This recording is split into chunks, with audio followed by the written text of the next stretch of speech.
Hello and welcome to the Little Farmer's Farm with me, Guru Mafinda.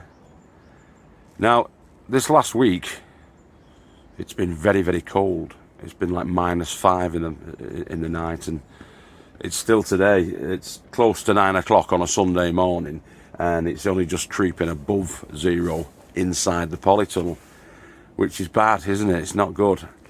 Not good, and for productive seed starting, it's not very good. So what we're going to do instead is lighten the mood by showing you what we have got. And what we have got are the spuds and onions and shallots. They've landed. So I'm going to talk you through some of them right now. I've gone a bit crazy again with the potatoes, as you'll see in a second or two, but we've got a good eclectic mix, I think, for the upcoming growing year. So let's check them out. So, starting with the main crop, potatoes. We're giving them another go. Sarpo Mira. Now I think I've got 2 kilograms of those. Sarpo Mira.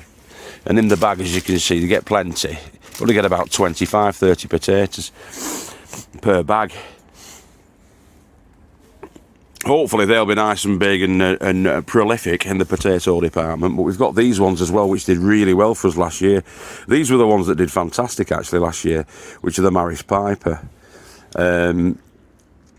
So yeah, we're definitely giving them a go. I've got 5 kilograms altogether of them, so that's probably enough to fill the really big bed and a couple of smaller beds. Maybe try them in a couple of big buckets as well, those. So moving on from the main crop potatoes, we've got Charlottes, which are a salad potato. Never tried Charlotte before for growing, but I have eaten them in the shop bought variety, and some decent sized ones actually in there. But yeah, they're sort of creamy, buttery, nice flavour, good texture, salad potato. I've got 5 kilograms of them as well, so.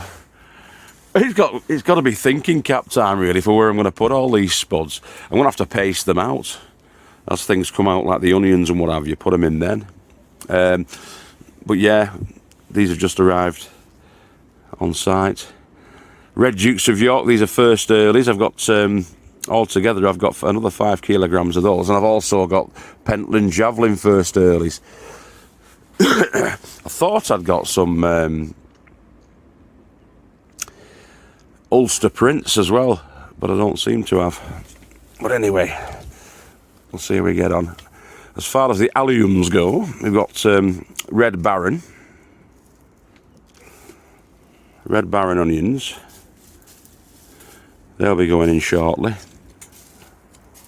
We've got some shallots. I think these were called golden shallots, these ones. Golden, doesn't it? Yeah, golden gourmet we've got, and these are red ones, and I'm not sure which ones these are. It says red on red sun, I think they are red sun shallots. And then back to the onions, we've got Stuttgarter. We've got plenty of Stuttgarter there as well to get us off and running. So look, there's a great big massive pile of seeds. Yeah, good stuff. I love it when the spuds come, but the ground is iced. It's frozen solid at the moment, so when the ground is frozen solid, there's nothing much you can do. You've got to, well, I'm going to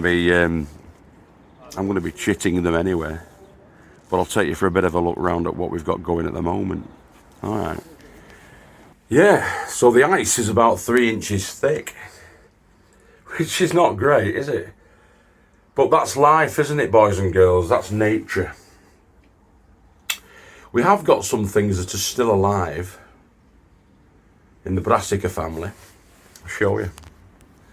So in the Lady Farmer's greenhouse, we've got these spring cabbages that we started off in the autumn last year as seeds. And they're doing all right, these springies.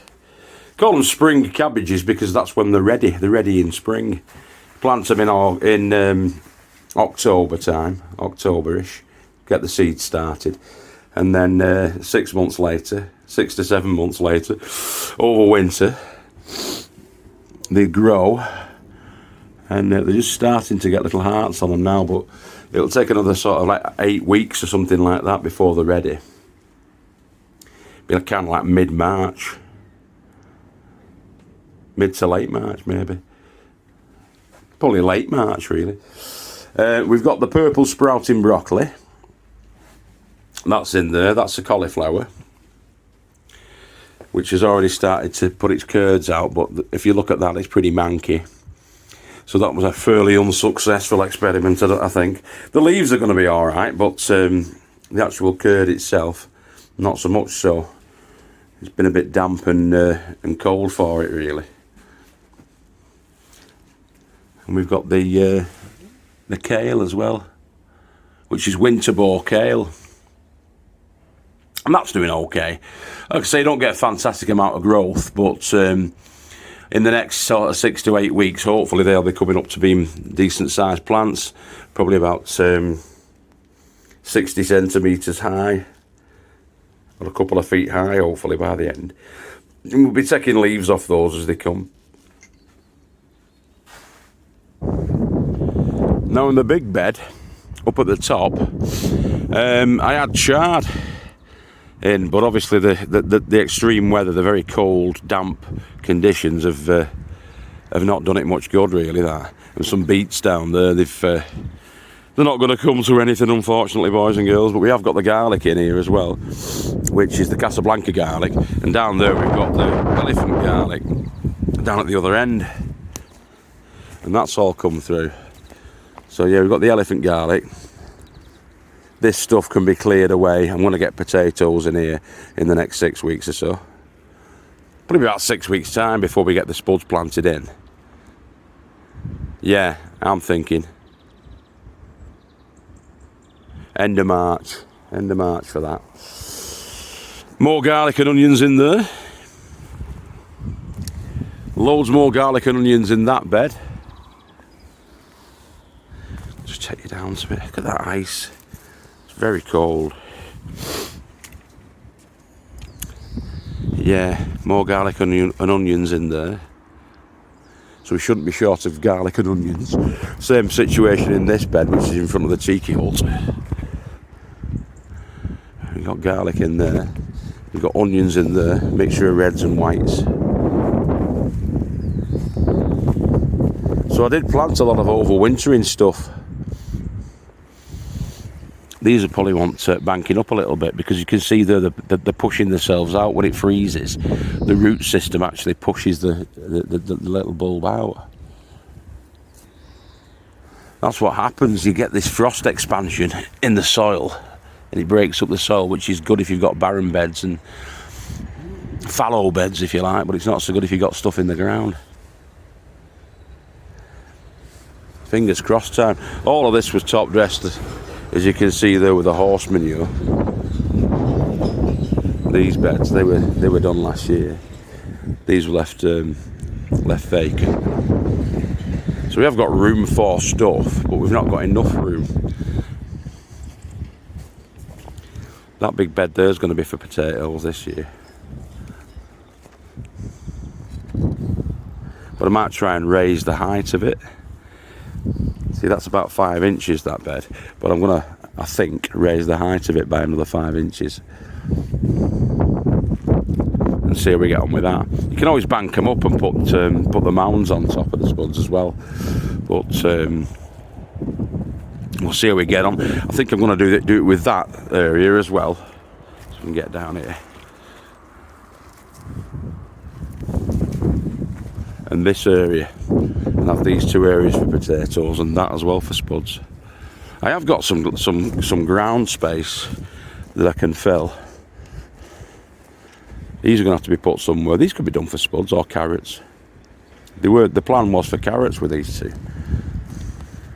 Anyway, thinking cap time, because I do want to get loads of beans and peas as well put in. These can go around the sides. I might extend that bed down to about there, and have the beans coming down.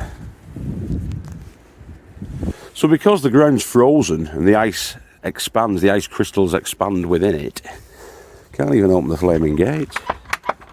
Gate's sticking. So I'm going to get the shovel to it and clear away all that dirt, so we can actually enter and exit the bloody plot. So I've raised the gate up a bit, about half an inch or so, and I've cleared away all the muck from that side. It was catching on the actual paving slab. That gate, I'll show you. It's not anymore.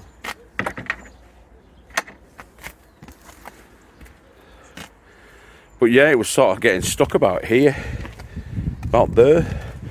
Now I'm thinking that that's because the wood's probably expanded, or the rain and the freezing has expanded the wood for the gate.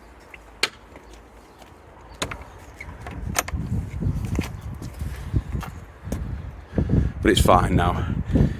Got to get some painting done as well. If you look next door, the wise old elf, Joe Lowe, has removed his fencing. So he's took the fencing panels out and he's took them inside there. Inside there actually, and he got them painted up again. And then he's going to put them back in. Well, I'm going to take mine out, put some poly sheeting down on the floor, some of that blue poly sheeting that I've got, and I'm going to paint mine again. They were painted last year, but you've got to do it every year, at least once a year, give them a coat to make them look pretty. And if you look at the tiki hut as well, we're losing a bit of lustre, so that's going to get a good paint up. But again, we're gonna have to wait for about 6 weeks or so, I think, until the weather improves before I give it a good coating. I think this year what I'll do is I'll do it once at the beginning of the year and then once at the back end of the year, around about harvest time. So they've had 2 coats. Same with all the timbers on the beds, on the sectional unraised beds. They're going to be getting the same sort of treatment.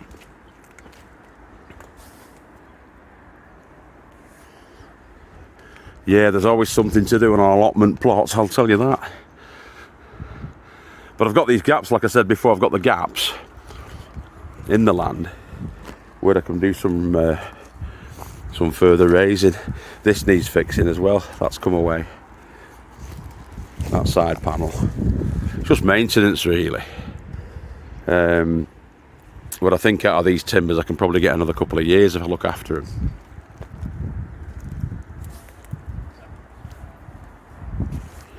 Yeah. Right.